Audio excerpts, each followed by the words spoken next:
ठीक है, next question देखते हैं। तो देखो ये क्या बोलता है, consider an arbitrary electrostatic field configuration. ठीक है, a small test charge is place at a null point. Null point बोलते हैं जहां पर इलेक्ट्रिक फील्ड जीरो होता है, उस पर कोई फोर्स एक्ट नहीं करता। ठीक है, of configuration show that the equilibrium of test charge is necessarily unstable. Unstable का मतलब कि जो इक्विलिब्रियम जिसकी वो बात कर रहा है ना, वो एक्चुअल में वहां पर कोई इक्विलिब्रियम होगा ही नहीं, ये हमको प्रूफ करना है। ठीक है, तो किस तरीके से, देखो इसको लैंग्वेज में प्रूफ करना है पूरी तरह हमको, क्योंकि मैथमेटिकल इसमें कुछ नहीं है, समझते हैं बस उसको। उसने बोला है कि आर्बिट्ररी कॉन्फ़िगरेशन है, इलेक्ट्रोस्टैटिक फील्ड कॉन्फ़िगरेशन कोई फिक्स नहीं है। तो रैंडम कोई इलेक्ट्रिक फील्ड बनाने के लिए हम क्या करते हैं, रैंडम एक एरिया बनाया इस तरीके से।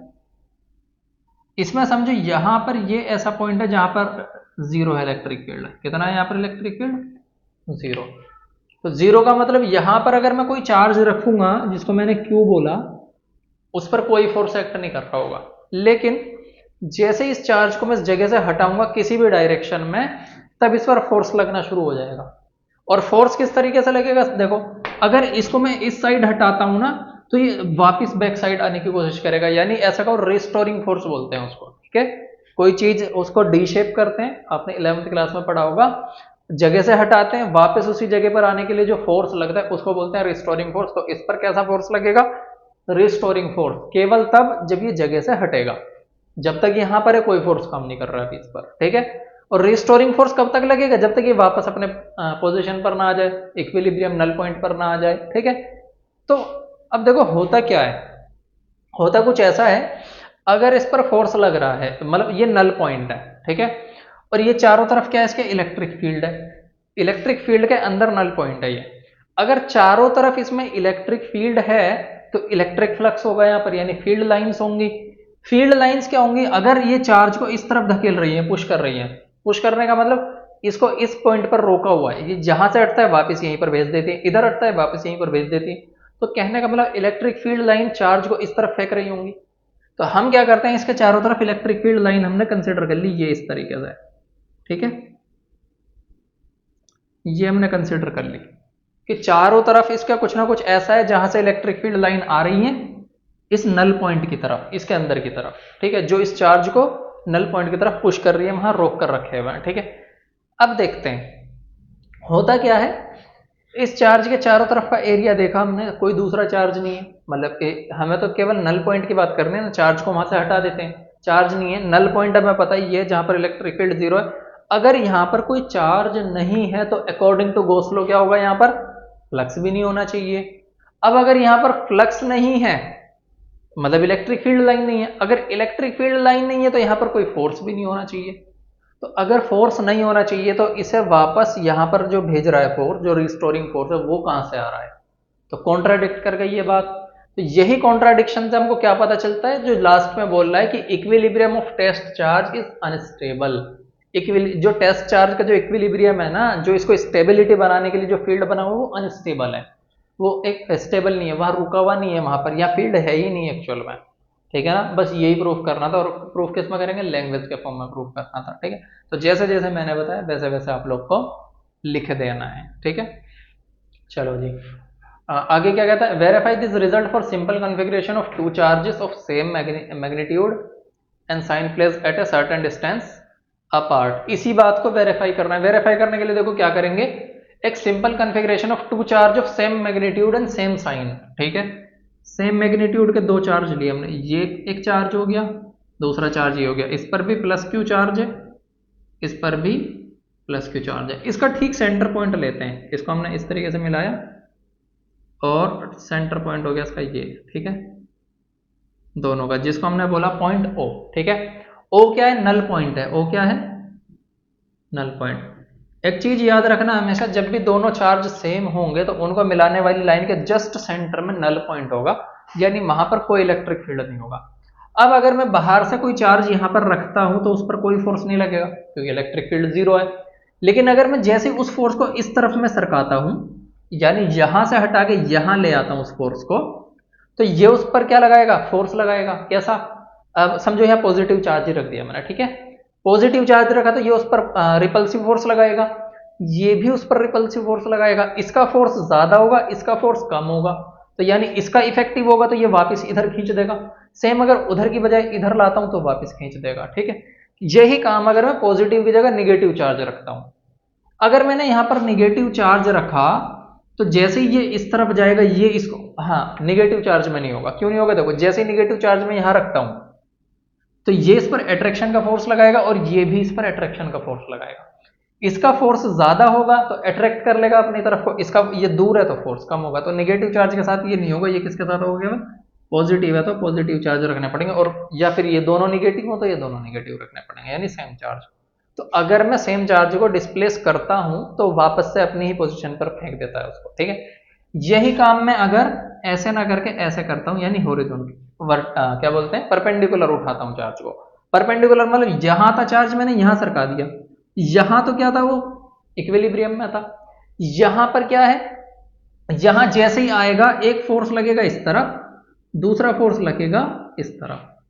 अगर ये नेगेटिव चार्ज होता तो दोनों खींचता और खींच के वापस उसी पोजीशन पे ले आता। यानी इस डायरेक्शन की अगर बात करते हो तो यह नेगेटिव चार्ज वापस रिस्टोर हो जाएगा, लेकिन पॉजिटिव चार्ज क्या है, ऊपर की तरफ भाग रहा है। यानी ये इसको इस तरफ धकेल रहा है, ये इसको इस तरफ धकेल रहा है, और दोनों का कॉम्बिनेशन जब मिलाओगे तो ऊपर की तरफ आएगा। ठीक है, तो यानी ये फोर्स हल्का सा भी जगह से हटाना ऊपर निकल जाएगा तुरंत। ठीक है ना, यानी जगह छोड़ देगा। तो ये रिस्टोर क्यों नहीं हुआ? रिस्टोर होने के लिए जरूरत क्या थी, चारों तरफ से इस पर इलेक्ट्रिक फील्ड लाइन इसको पुश करती है अंदर की तरफ। तो दो साइड से तो कर रही है, इधर से भी इधर से भी, बाकी सब जगह से कर ही नहीं रही। ठीक है ना, तो यही हमको प्रूफ करना था, वेरीफाई करना था कि रिस्टोरिंग फोर्स के लिए क्या जरूरी है, चारों तरफ से फील्ड लाइन पुश करती हो सेंटर पॉइंट के, मतलब नल पॉइंट की तरफ। ठीक है, जैसा इसमें दिखाई दे रहा है, दो तरफ से तो नल पॉइंट की तरफ पुश कर रही है, बाकी सब तरफ से नहीं कर रही। ऐसे ही इधर है, अगर इसको रिस्टोरिंग अपने पोजीशन में आना है, नल पॉइंट पे वापस आना है, तो जरूरी क्या है, चारों तरफ से उस पर रिस्टोर फोर्स लगे, मतलब चारों तरफ से फ्लक्स उसको अंदर की तरफ फेंके। ये जरूरी है, जो कि यहां पर अवेलेबल नहीं है। अवेलेबल कैसे होगा, जब चार्ज होगा तभी तो अवेलेबल होगा, चार्ज ही नहीं है वहां पर, भले चारों तरफ इलेक्ट्रिक फील्ड दिख रहा हो। ठीक है, पर नल पॉइंट के अराउंड जब देखोगे, नल पॉइंट के अराउंड मतलब बहुत पास में, ऐसा समझो ये नल पॉइंट है, ऐसे बना दिया एक नल पॉइंट, इसके बिल्कुल पास पास कंसिडर कर लो, यहां लगभग क्या रहेगा, ना के बराबर होगा वो। ठीक है, यानी जीरो। चलो बस इसमें लैंग्वेज लिखनी है, जो मैंने समझाया वही आप लोग को लिख देना है। तो मैंने समझा दिया आपको, लिख आप लेना। ठीक है, दूसरा क्वेश्चन देखते हैं। 1.33 क्वेश्चन है, ये कहता है ए particle of mass m and charge q, negative q, enters the region between two charge plates infinitely moving along y axis with speed vx like particle 1 in figure 1.33। वो मैं भी बना दूंगा। ठीक है, the length of plate l and, अच्छा plate की length l दी and uniform electric field is maintain between the plates so that the vertical deflection of the particle at the far edge of the plate is Q E L square upon 2m vx square. Basically हमको y के term में ना ये formula derive करना है। देखो किस तरीके से करते हैं, सिंपल हमने बनाया एक फील्ड इस तरीके से, ये दो लाइन खींची हमने, एक ये खींच दी लाइन, एक ये खींच दी लाइन। ठीक है, अब पार्टिकल क्या होगा, यहां से मान लो एंट्री किया पार्टिकल और यहां इस तरफ उठना शुरू हुआ इस तरीके से। ठीक है, तो ये पार्टिकल ना दो डायरेक्शन में उठ रहा है। कौन सी डायरेक्शन, एक तो हो गई y डायरेक्शन ऊपर वाली, दूसरी इस साइड हो गई x डायरेक्शन। ठीक है, यानी पार्टिकल आगे भी चल रहा है, ऊपर भी उठ रहा है, और उसने बोला है पार्टिकल निगेटिवली चार्ज है। कैसे चार्ज है, निगेटिवली। तो ये ऊपर तब उठ रहा होगा जब ये वाली प्लेट निगेटिव रही होगी और ये वाली प्लेट पॉजिटिव रही होगी, तभी तो उठा होगा। अब देखो करते क्या है, सबसे सिंपल इसमें फॉर्मूला अप्लाई करते हैं x डायरेक्शन में और y डायरेक्शन में। x डायरेक्शन में फॉर्मूला क्या अप्लाई करेंगे, देखो इन x डायरेक्शन,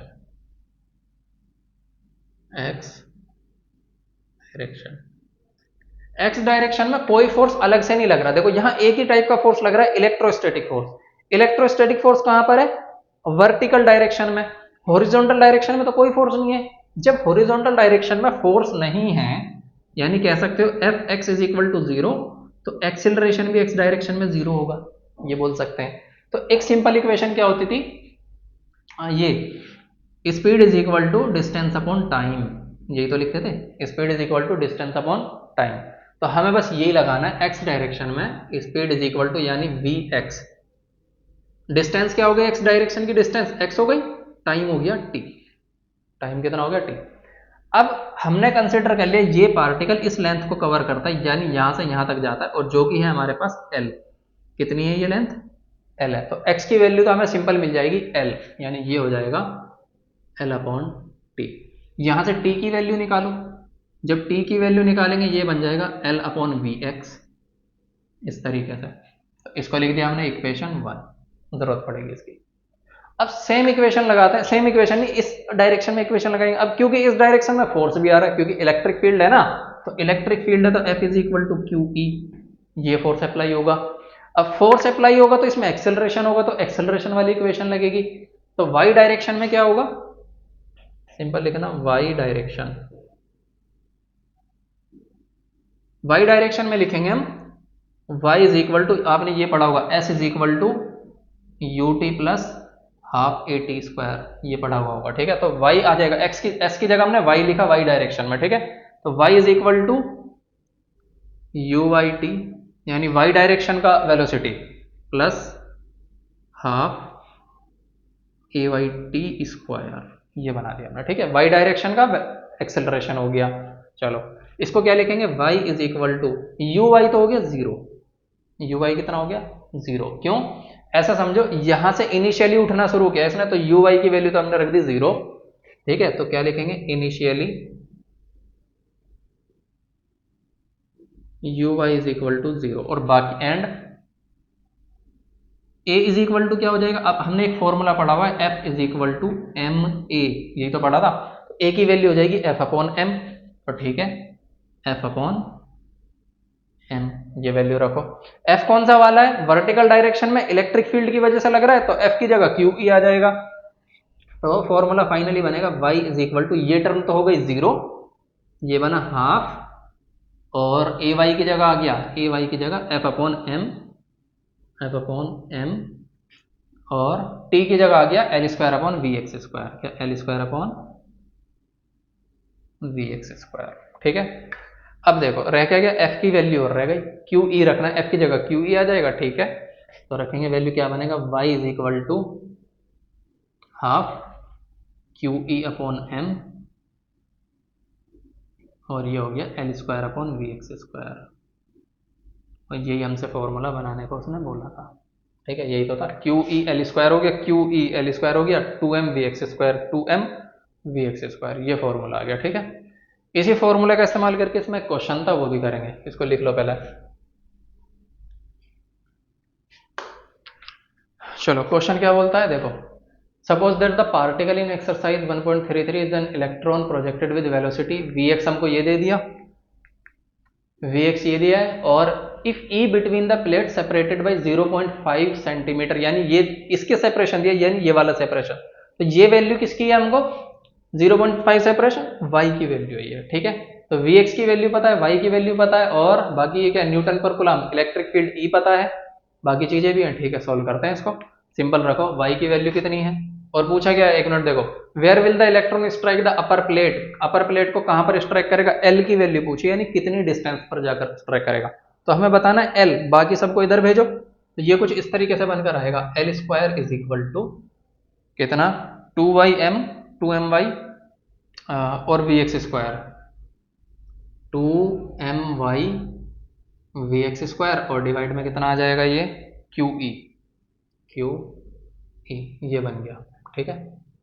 वैल्यू रखते हैं, सोल्व करते हैं, तो ये आएगा L square is equal to 2 into M की वैल्यू, मास ऑफ इलेक्ट्रॉन दिया होगा उधर 9.1 इंटू 10 की पावर माइनस 31, 9.1 इंटू 10 की पावर माइनस 31, और y कितना 0.5 सेंटीमीटर था, इंटू 10 की पावर माइनस 2, मीटर में चेंज हो गया। Vx कितना दिया है हमको, 2 इंटू 10 की पावर 6, इसका स्क्वायर करना है, तो ये हो जाएगा 2 का स्क्वायर 4, और 10 की पावर 12, ठीक है। डिवाइड में आ जाएगा q इंटू ई, क्यू कितना है 1.6 इंटू 10 की पावर माइनस 19, चार्ज था ना ये, और ई की वैल्यू कहाँ गई, 9.1 इंटू 10 स्क्वायर, ठीक है, 9.1 इंटू 10 की पावर 2, ये आ गया। इसको सॉल्व करो, सिंपल सिंपल सॉल्व होता है, तो देखो 9.1 से 9.1, ठीक है, और कहाँ एक चीज़ 1.6 है ना, कुछ और कैंसिल हो रहा है इसमें से, 4 का जब 5 में मल्टीप्लाई करेंगे 2 बनेगा, ये इसको और इसको मल्टीप्लाई करेंगे तो ये 2 बनेगा, ठीक है। 2 और 2 को मल्टीप्लाई करेंगे कितना बनेगा, 4 बन जाएगा। 4 से इसको डिवाइड करेंगे 0.4 बन जाएगा। और कहाँ कुछ बचा है, बस पावर्स ही बची हैं अब तो।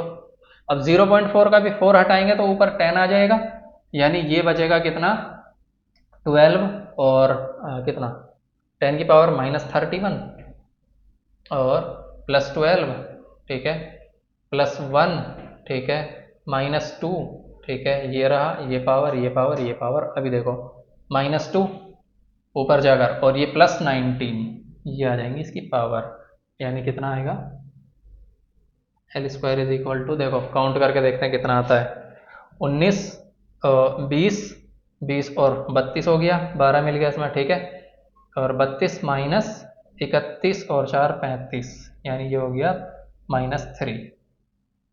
तो 10 की पावर -3/4, 10 की पावर -3/4, या फिर इसका स्क्वायर रूट लेंगे तो सोल्व कर लेना, इसको सोल्व करके आ जाएगा, अप्रोक्सीमेट इतना ही रहेगा। तो आप लोग को सोल्व करना है, ये आंसर इसका यहाँ से सॉल्व हो जाएगा।